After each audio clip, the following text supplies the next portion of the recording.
now that we have created the basic shell for the 10 Copyright Commandments webinar, let's see what else we can do and what else we should do to build it out. Now again, everything that we've already done is fully customizable and we can go and we can edit, but there are some session settings here and there's a lot of stuff that is on here that is default that we want to work with. So let's go through them one at a time and see what changes we might make and why.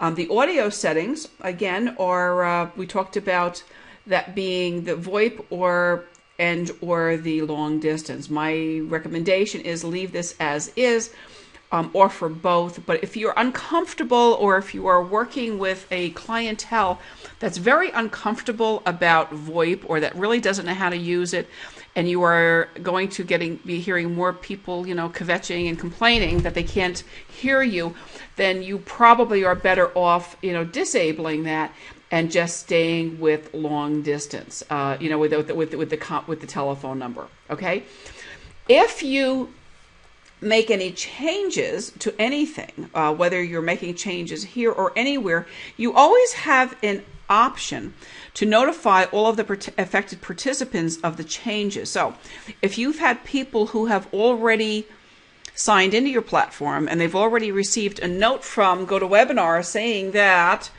they can log in and listen to you, using VoIP and telephone method, and you change that, then what you want to do is definitely send them another note back and notify everybody who has already registered that there has been a change. Okay, so that's number one. Number two, we're going back, is going to be panelists. So you can always add panelists later. You don't have to add the panelists at the time that you create the webinar. You can do this later on. So you may decide you want to have a webinar on a given day and then, collect some panelists later.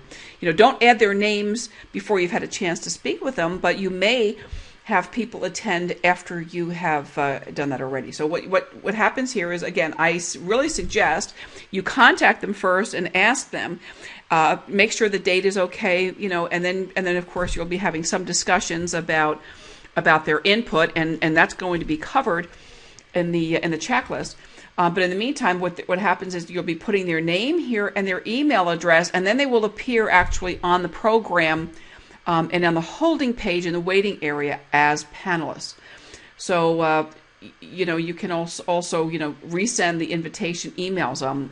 If you have panelists who are registered, you may want to do that. You may always want to remind people about a webinar.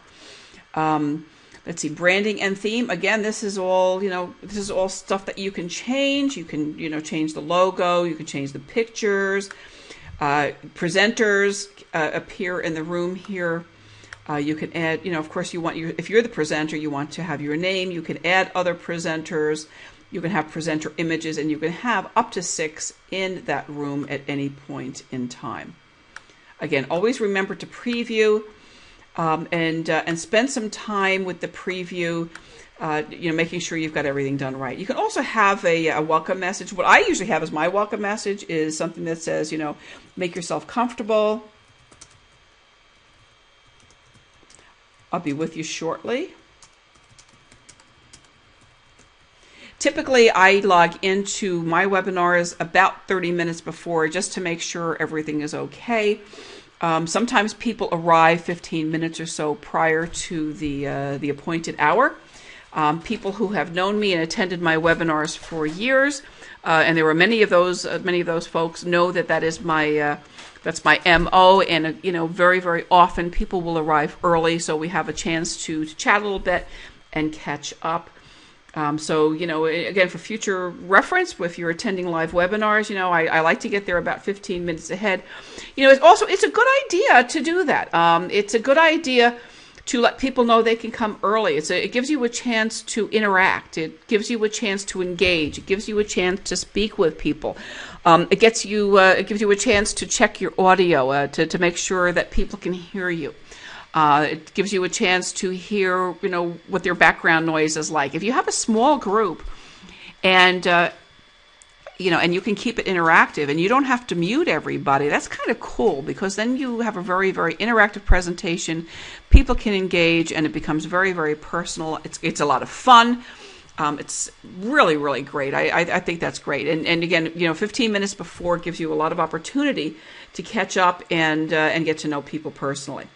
Okay, we did that. We're email notifications. Okay, so let's go to email notifications now. And this is very neat. This is one of the neat things about GoToWebinar. Now, I'm going to mention a couple of things about email, because again, this is coming from their platform, and they have emails that are built in that are done for you. You've probably seen them a million times.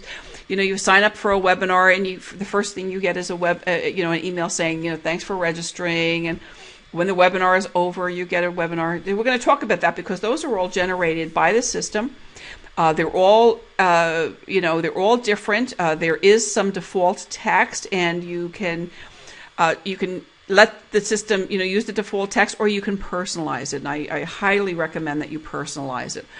The other question becomes, do you want to use their emails, or do you want to use your own from your own autoresponder? And again, that's a matter of choice. I like to use both. I'll be honest with you. I really, really like to use both. I like to use a combination. I let the GoToWebinar platform send stuff out. I make sure that it's personalized. And then, because I'm using a webinar bridge that you can see about in another one of the videos here, at the same time that people are registering for a webinar, I'm putting them into a campaign. Now, if they're already in a campaign, and if a subscriber is already on my mailing list and they register for a for a webinar, that's not necessary. Unless I'm doing another kind of campaign on another subject, and the messaging is all very, very different. It's not necessary to do that all the time. When I created this webinar and I put the webinar in the platform, let me go over here for a second here, over to Blog Mother Fran. When I created the event at Blog Mother Fran, and also at HUD Homes Fever on the other site, I just put the registration link right here, and that's all that was necessary. So there was no bridge attached to that. That type of registration does not put you onto another mailing list or anything. And again, you created a link. It asks for your name and email address, and that becomes your private link to the event. Each participant in the event has a unique link. Everybody is logged in separately. You can't share the link with other people because it's your link. People have to register independently. You can share it, and depending upon how you set it up with the platform, a number of things can happen. If I have a webinar and I have, Davy Jones appearing as a registrant, and Davy Jones appears as a registrant 20 or 30 times, that tells me that somebody was sharing a link.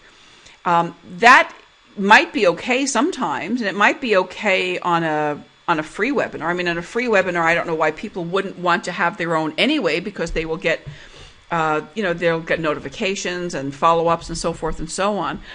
But if I'm doing a paid webinar, or if I'm doing a webinar that's part of a program where people are paying a premium, and I see 20 attendees with the same name using the same link, I'm going to delete them, most of the time, because that's just not a cool thing to do. And I don't see that happen a lot. I see it happen occasionally, but happily not too much. But that's something that for you to think about.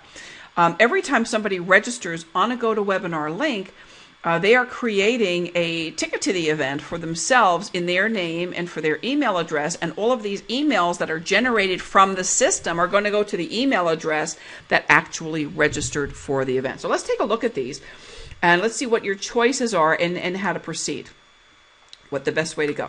So we have email. You have a choice of sending it in HTML or in plain text. The HTML, it seems to have very, very good delivery rates as far as I can tell. I just leave it at that. This says, it gives you a chance to preview the webinar invitation, and this is what it looks like. So when the invitation goes out, when they, This is the invitation to register for the webinar. So when I want to invite people, if I want to invite them from the platform, they get this and they have to actually click on the link or on the button here or on the link to actually register. So there's an invitation to register, and that's not something I mess with a whole lot. Okay. You can also have it email you the invitation. You can personalize the emails, and here we go. And so here we have an email. The subject line is a confirmation with the webinar address. You see that? Okay, that's what that is. It allows 297, or I have 297 more allowed, so 384 max. So you can see that is a pretty big subject line already, and I don't really see any reason to make it any longer than that. Here's how it will read: Dear first name, whatever first name they use on the registration. Thank you for registering. It inserts the webinar link. It says, please do not share this with others. The link is unique to you. You will be connected using the computer's microphone and speakers. A headset is recommended. There we go. So because I registered here with this email address, that remains there. I can add other text here. I can change the email address. I may want to direct questions back to Webinar Fever. Actually, I may want to create a separate email address that collects email germane to this project, and so that might be something I would consider doing, and I do that on occasion. I can add this to the calendar. People who receive this email will be able to add the event to their calendar, and then of course you can preview and see what that looks like. Now, you also have the ability to choose additional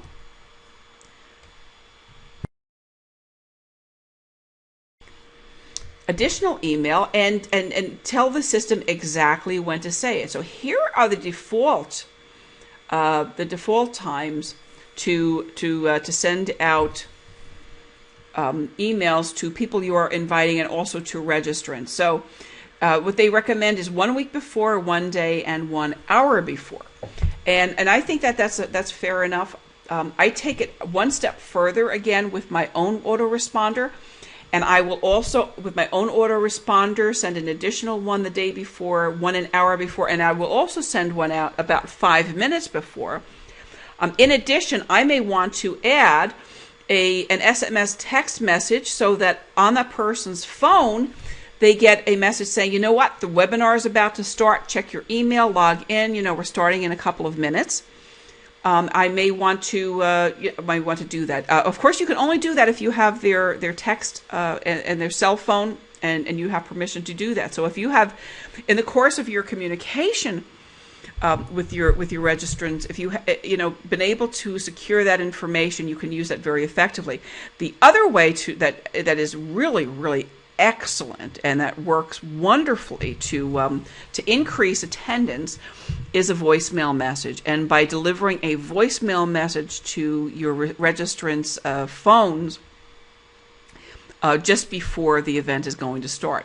The other thing that you can do with your autoresponder system is something else, because with the autoresponder system over at Instant Customer, let me give you an example. When you're doing an event over there, and this is a little bit more germane to Evergreen webinars right now for when they sign up for the Evergreen, and they're working on a live webcast platform right now.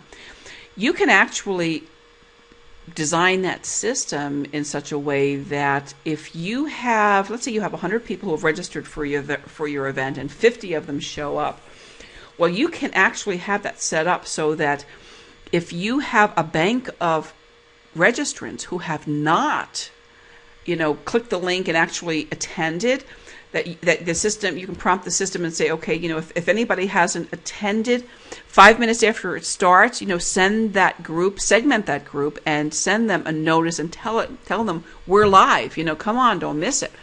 And that is something else that has proven to really increase attendance a lot at webinars. And that, again, is using your own cross-channel marketing in conjunction with GoToWebinar in a way to make it more powerful than ever. So let's see, what do they say here? Yes, it says it suggests that you send the reminder at least twice. I agree wholeheartedly. You can also, change this. You can, you can change that even more. You can preview that email. That's a reminder. It's a reminder of the date and the time.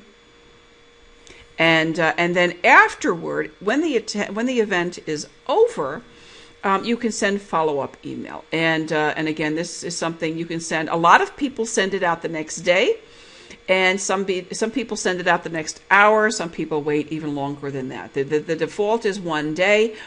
I think if they did attend, it doesn't matter if it's a day or an hour. What I do think is important is that you actually personalize it, because what they say here is, thank you for attending our webinar. We hope you enjoyed our event, blah, blah, blah. Okay, but you can add some stuff. You may be offering something in your webinar. You may be offering a special report. You may be offering access to a video. You may be offering a special list of, the list of all the foreclosures in the area. You may be offering a list of staging tips. You may be offering something really, really cool.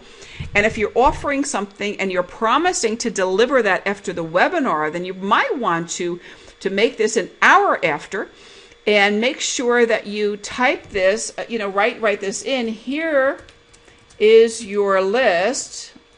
List of, here we'll say list of bank properties. Bank properties. Boy, I'm a terrible typist, I'll tell you. As promised. Okay, and then what you do is you'll actually insert the link here. You may have that, I don't know where you have that stuff, your domain.com, bank list, PDF, whatever.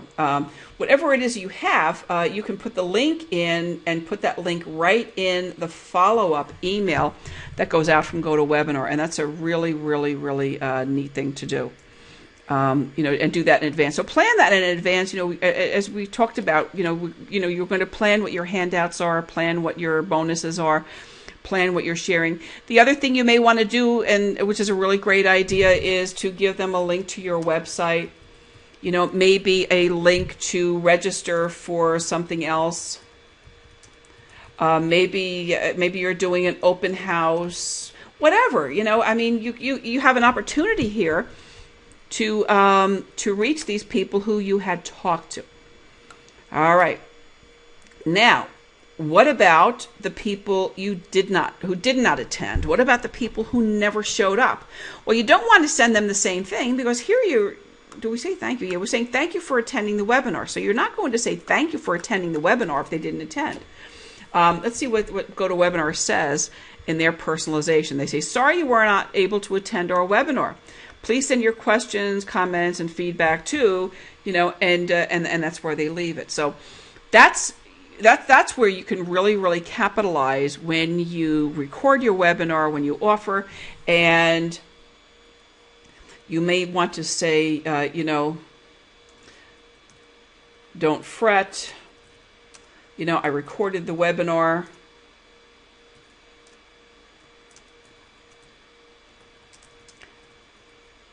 Okay, you can see it, give the link, where people can find it. One of the things that you definitely want to do here with that kind of message is, is introduce some level of scarcity. If they know that it's there and they can see it anytime they want, then there's a real good possibility that they'll never go back.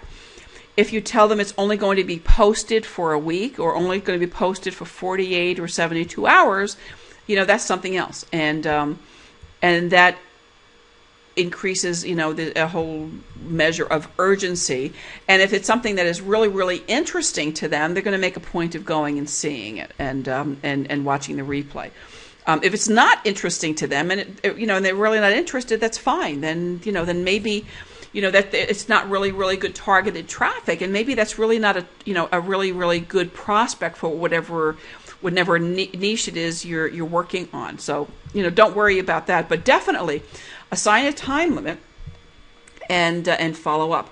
Again, in the meantime, make sure you have everybody captured on a list that you own. Because this is a GoToWebinar list, and this is not a list where an email company, an email autoresponder company, with a whole lot of integrity is going to let you just upload these contacts and start sending them stuff. If you have an email company that lets you do that, I'll be honest with you, I think that is something that's a red flag about the service you're using, because the stuff that the people that I'm using that just is not allowed. When people take advantage of a system like that, when they abuse a system like that, they create spam. And when you have a system that is responsible for creating a lot of spam, then that system starts to suffer terrible issues with deliverability and reliability of service.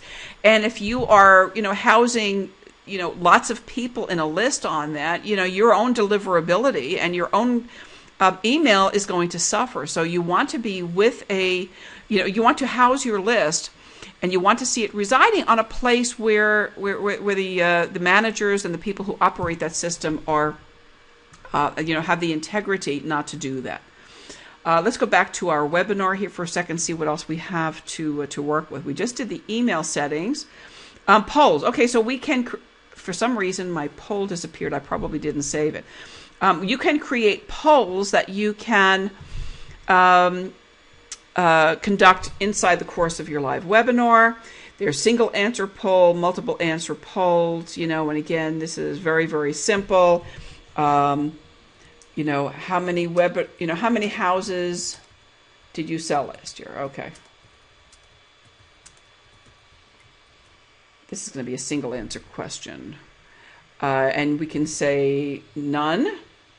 We can say 1 to 5. We can say 6 to 10. We can say 11 to 20, and obviously people are going to be doing much higher numbers than that. And then we can create the